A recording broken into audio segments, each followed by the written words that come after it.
This Torah class is brought to you by TorahAnytime.com.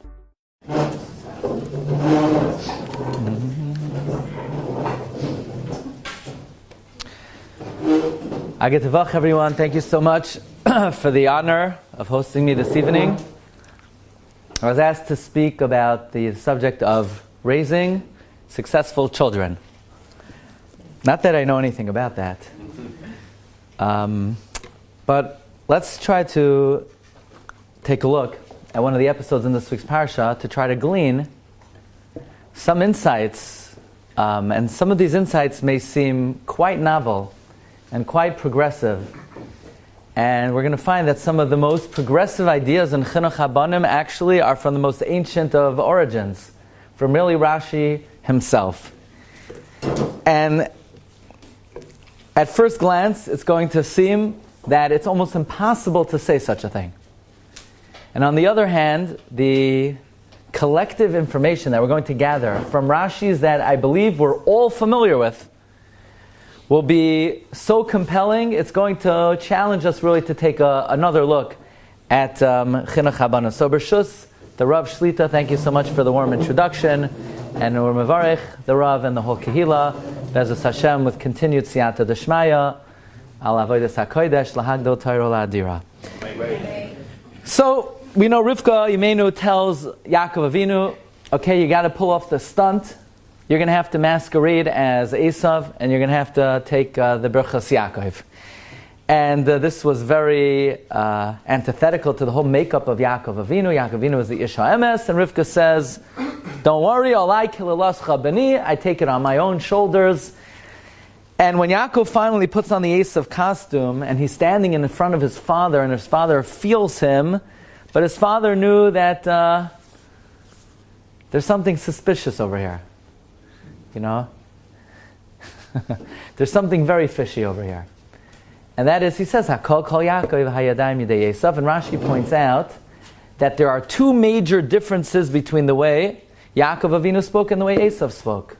Yitzchak says, how do you get here so fast? So Yaakov says, Ki hikra Hashem aleikecha lefanai, the Almighty gave me siyata d'shmaya. Yitzchak said, what? Esav, what happened to you? You know, you flipped that or something? Why are you mentioning God's name? And then Yaakov says, Kumna, please get up. And Esav would just say, Yakom Avi. Esav was very impolite. And Yitzchak was in a quandary. He feels him, he listens to him, and he makes the executive decision. This must be Esav, and he gives the bracha. There's another difference between the way Yaakov spoke and the way Esav spoke, and this difference is not discussed in Rashi. And this is a startling difference. And this is pointed out by none other than the Chassam Sofer. And the Chassam Sofer says that difference is that Yaakov spoke to his father second person, like you talk to your friend. He said, Kumna, get up. Get up. And Esav said, Yakum Avi, will the tata get up? Will the father get up? Third person, the way you speak to your Rav. You don't say you, of course. You say, will the Rav, will the Rebbe, will the Rosh Hashiva. But you speak to your rabbi in third person. And Esav spoke to his father in third person. Yakum Avi, will the father get up? And Yaakov spoke to him directly, like you talk to your friend. Kumna, get up. And it would seem in this vein that Yaakov Avinu had less respect for his father than did Esav HaRasha. Says Rav Nosson Adler that he heard from his great Rebbe, who is the Rebbe of the Chassam Sofer. Rav Nosson Adler. Who is Rav Nosson Adler's Rebbe? Chief Rabbi of England. Rav Tevel HaShif, buried right here. You know that? Rav Nosson Adler's Rebbe was Rav Tevel HaShif. Who's Rav Tevel HaShif's Rebbe? Pnei Yehoshua. Anyway, the Chassam Sofer quotes from Chassid Shebekahuna, Rav Nosson Adler, that's exactly right. Yaakov and Esav speak differently to their parents because Jews and Gentiles speak differently to their parents. Because in the Gentile world, there's a generation gap, there's a disconnect between child and parent. And therefore they stand at a distance and they say, will the parent get up? Yakum Avi. Because there's no connection, there's a distance between child and parent. But in the Jewish world, there's such a closeness, there's such a warmth, there's such a friendship between a child and a parent that we don't allow ourselves to speak to our parent in third person. We say kumna, like you talk to your friend, says Chassam Sofer. Because in Judaism there's a concept, bara mizaka abba. A child brings merit to the parent. In Judaism there's a concept, bra kara da'avua. The child is the leg of the parent. This is a very important concept. Why do we say the child is the leg of the parent?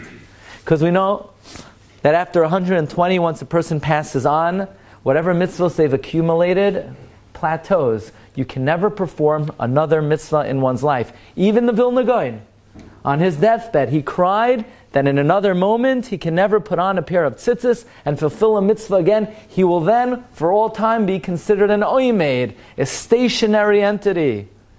Only a human being who's alive is a hoylech who could go mechayel el chayel.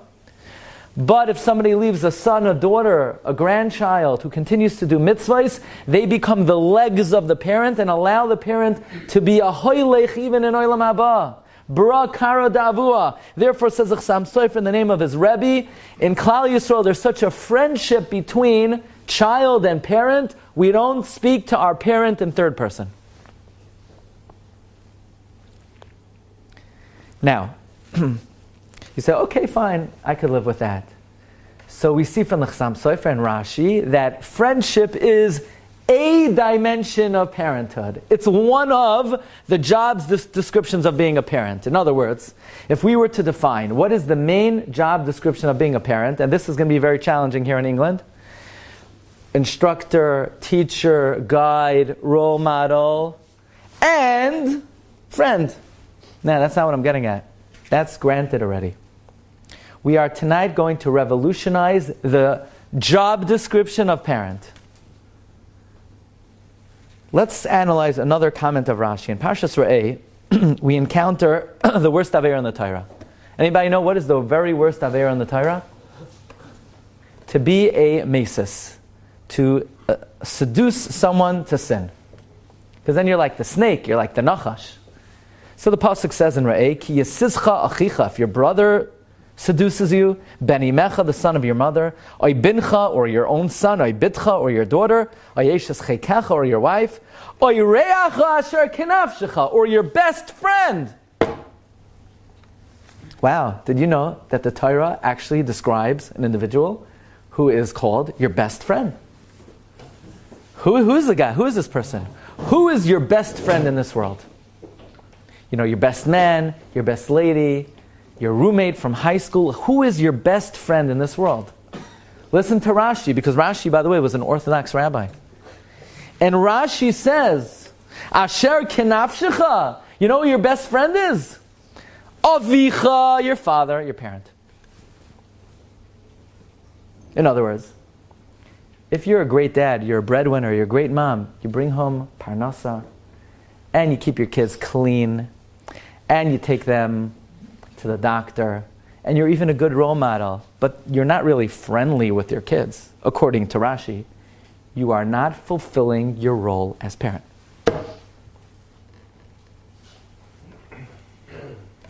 It's not me. Don't blame it on me. This is a Rashi and Chumash. And it's not the only Rashi. I'm going to share with you 3 more Rashis that every single time Rashi discusses parenting, he makes the same point. And I'm not even the one who brings it out from Rashi. And the evidence is going to be so overwhelming that definitely will cause us to take another look at an approach that maybe we haven't visited. Let me take you to Parshas Vayigash. So Yosef HaTzadik is finally reunited with his brothers after 22 years, and they weren't really that nice to him. You know, it's really not so nice to take your brother and throw him into a pit with deadly snakes and scorpions. You know, I know brothers roughhouse and they could throw pillows at each other, but to take your brother and to throw him into a pit with snakes and scorpions and then to testify that he died and you slaughter a sheep and pour the blood on his coat, it's really not so nice. And they thought he was dead, and 22 years later, Yosef says, hey guys, how you doing? It's me, I'm Yosef. Is dad still alive? So they thought that he was going to kill them. And Yosef saw that they were nervous, and he said, guys, don't sweat it. V'ata loy atem shalachtem oisihena. You didn't send me here. You weren't the ones to send. Ki ho Elokim. God sent me here. Vayasimeni le'av le'parai. God made me Paro's father. Now, does that make any sense? Did Yosef become Paro's father? Remember what Rashi says? Because what does this mean over here? That Yosef was an av le'parai. Says Rashi, av lechaver ulepatroin. I became Paro's friend and patron. That means Rashi is saying the definition of parent is chaver. So you say, no, Rashi just means in this context, under these circumstances, in this situation. Yeah, that's what I would have said. Says Reb Shimon Schwab in his commentary to the Chumash, Rashi is defining what a parent is. Rashi for all eternity, and Rashi, as we mentioned, was an Orthodox rabbi. Rashi is defining Shahaperu shal av al pi haTorah hu chaver upatroin liyos levnai hachaver hachi toiv. So that's the question we have to ask ourselves. Are we good parents? The barometer is, are we our kids' best friend in this world? Are we our kids' number one advocate? Are we our kids' number one supporter? That's all. It's Rashi. Says Reb Shimon Schwab, there's another Rashi that makes the same point. This coming week's Parsha, Parshas Vayetze, Yaakov Avinu is running away from Lavan. And finally, Yaakov's father-in-law catches up with him. What are you going to do when your father-in-law catches up with you? You got to sit down and have a meal with your father-in-law. There's no choice. So Yaakov Avinu, they dine and they have a meal. And Yaakov Avinu needs some stones. So he has to call some people to gather the stones. Vayomer Yaakov le'echav. Yaakov Avinu calls his brothers. Hey, Yaakov Avinu didn't have any brothers. He had one brother, Esav, and he ain't calling Esav to gather stones for him. Esav's coming with 400 guys to destroy him. Says Rashi, who are these mysterious brothers of Yaakov? Haim Banav. His brothers are his children. Says the Chida, you know what we see from Rashi? That if you want to have peace in your family, and you have adult teenage children, do not treat your children like they're your children. Treat them like they're your brothers. And then, Bazeh yiyah sheketim v'sha'ananim. Chida says, you want to have peace in your family? You don't have to follow my advice. You think this is new vogue, progressive? No problem. You could have chaos in your house, no problem. But if you want to have shalom v'shalva in your house, then follow the advice of Rabban Shal Kol Yisrael, Rashi HaKadosh, throughout Chamishei Chumshei Torah, that the definition of parenthood is friendship. And Yaakov treated his children like they were his brothers, and that is why he was so successful in raising 12 tzaddikim. So you say, whoa, this is pretty new vogue attitude. You haven't heard nothing yet. I want to tell you, possibly, the most revolutionary observation perhaps I've ever heard. This comes from Reb Gamliel Rabinovich, leading Mekubal today, Mashpia today, also an Orthodox rabbi. And this is a simple pasuk in Chumash that I must have read hundreds of times. I never picked up on this. Also a Rashi. Okay, we're going to go back to the Akedah.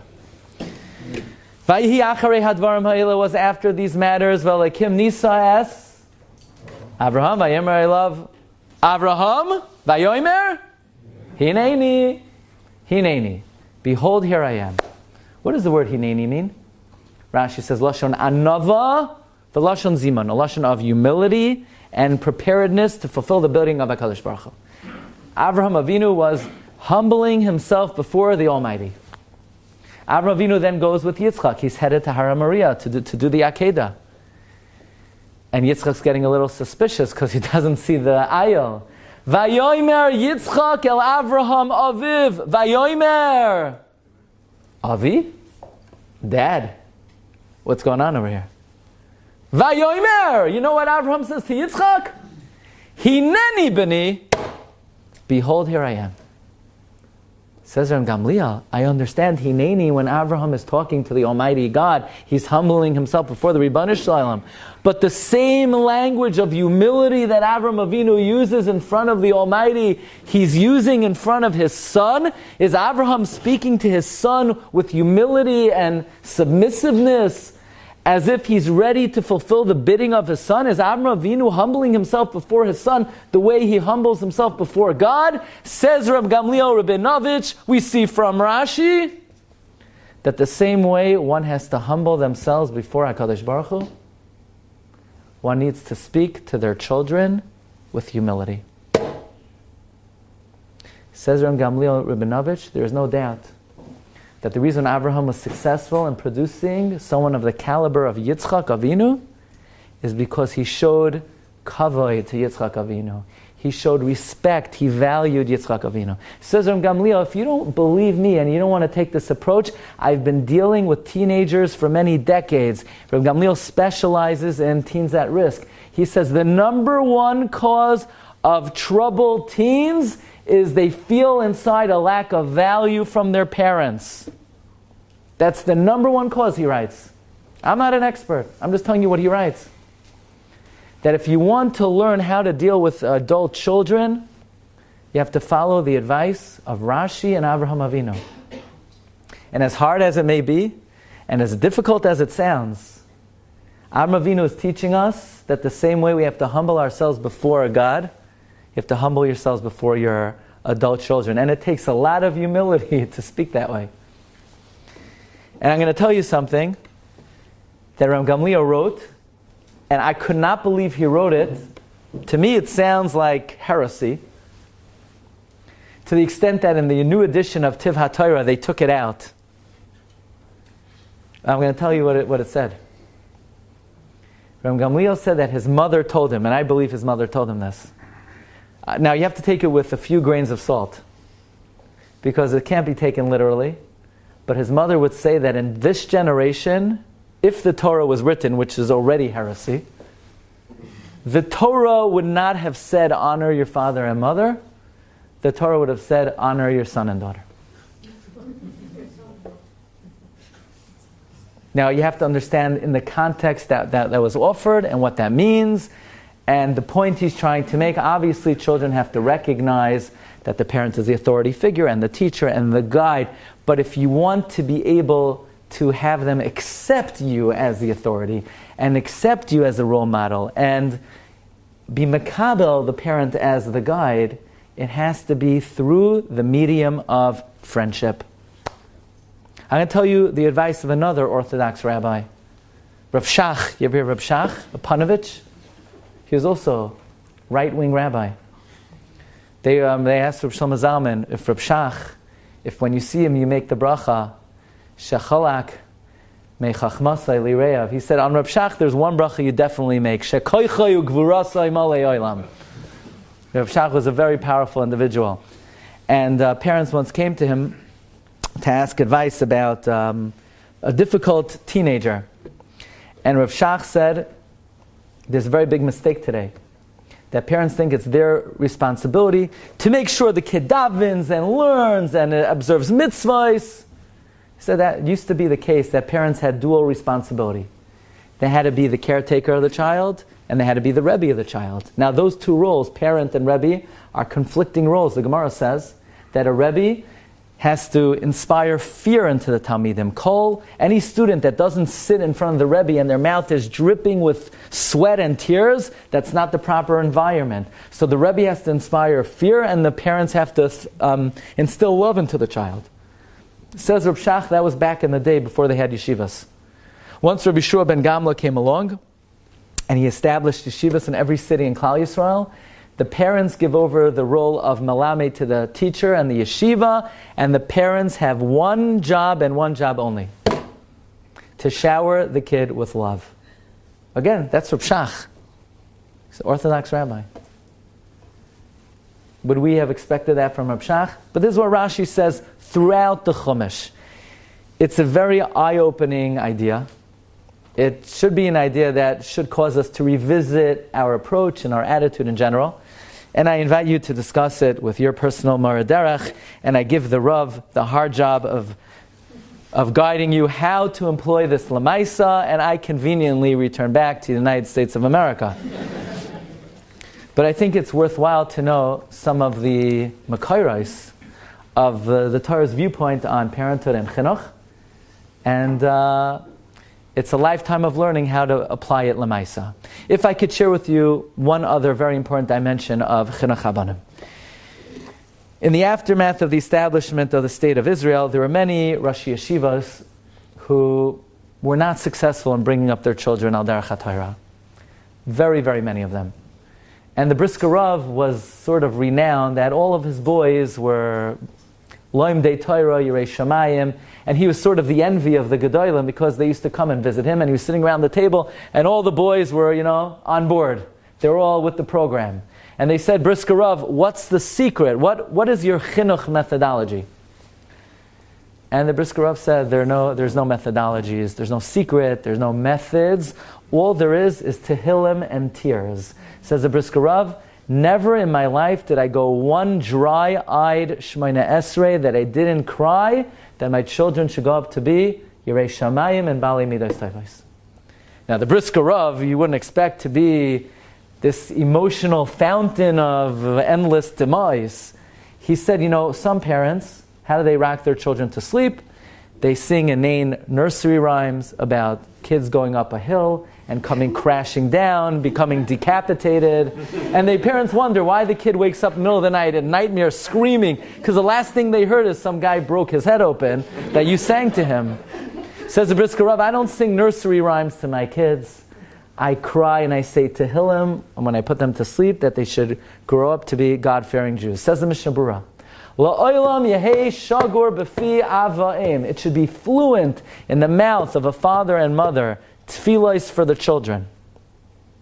Now, the Mishnah Berurah identifies specific spots in the davening that one should be misfal for their children. When you say Berchas HaTorah, V'niya anachnu v'tze'etzaenu, that's one key spot. In Ahava Rabbah, when you say V'sein b'libeinu lahavinu lahaskil, one should have in mind their children. When you say in Uvalat Tzion, Laman loy niga larik v'loy neled labahala, should have in mind much children. But there are many, many spots. In Moedim, L'dar v'dar nesapra tilasecha, we say, Ruchi Hashalad Varzan lo yamushu mipicham pizarach mizarach. There are many, many spots. It doesn't have to be at a specific spot in the davening. The Mishnah Berurah says it should be shagur in your peh, which means every time you drive a carpool and you're waiting in traffic, that should be the go-to, the default tefillah that you offer to Rebbeinu Shalom. You drop your kids off at soccer, you're going to the store. This is something that's part of the routine of a parent. You're walking to shul, you're walking home from shul. This is something that is done throughout the day, every single day of one's life, and it never ever stops, not when your kids are married, not when they could be grandparents, and this is still the responsibility of a parent. They came to the stipler, and they said to the stipler, they asked for an eitzah in chinuch habanim. And the stipler said, eitzah? There are no eitzahs.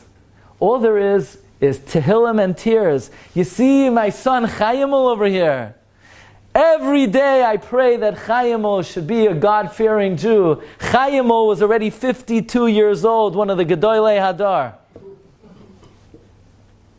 A few years after that, Reb Chaim Kanievsky used to learn with the stipler every afternoon, and he came to us up. He said, this afternoon I can't learn with you. I promised I never am mevatel seder, but there's a Yasai marrying a Yasaima, and they have no one to marry them off, and I have to go to the wedding to Misameach Chassan Makala. Okay, okay. So they both daven mincha, and Reb Chaim, before he goes to the wedding, he wants to just say goodbye to his father, and he sees his father is davening and davening, like 10, 15, 20 minutes more than he usually davens. And he's wailing, he's crying, and Reb Chaim goes over and he says, everything okay? He says, no. My whole life I'm davening that you should be a loimei Torah, and look what's happened to you today.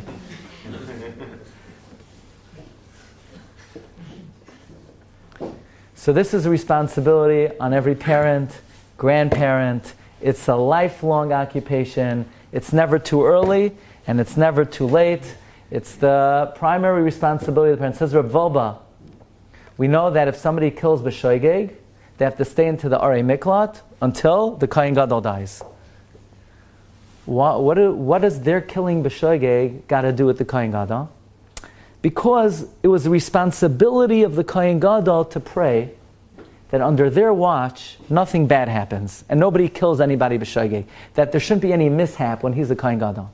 So therefore we put him in the situation where now when somebody kills b'shoigeg, that guy is praying that the Kohen Gadol should end up dying. So we see, says Rav Baba, that it's the responsibility of a Kohen Gadol to pray for everyone under his domain, because he's the leader of the Jewish people. So he is achroi, he has the responsibility to daven. Says Rav Baba, if the Kohen Gadol is responsible to daven for every single Jew that no mishap should occur under his watch, then all the more so, the responsibility rests on every parent's shoulders to pray that their children be successful. They should be Yirei Shamayim, Bali Midos Toivos, they should have a cheshek for learning. And we only hope and pray that HaKadosh Baruch Hu gives us the wisdom and the siyata d'shmaya to bring up our children in the proper way, and that all our tefillos should be neskabel barachamim u'v'ratzayin, and Yibam Shem should bless us all with the nachas that we hope for, that we daven for. We should all be zoicha, banim uvnei banim, oiskim atar v'mitzvahs, agut avach. Thank you so much.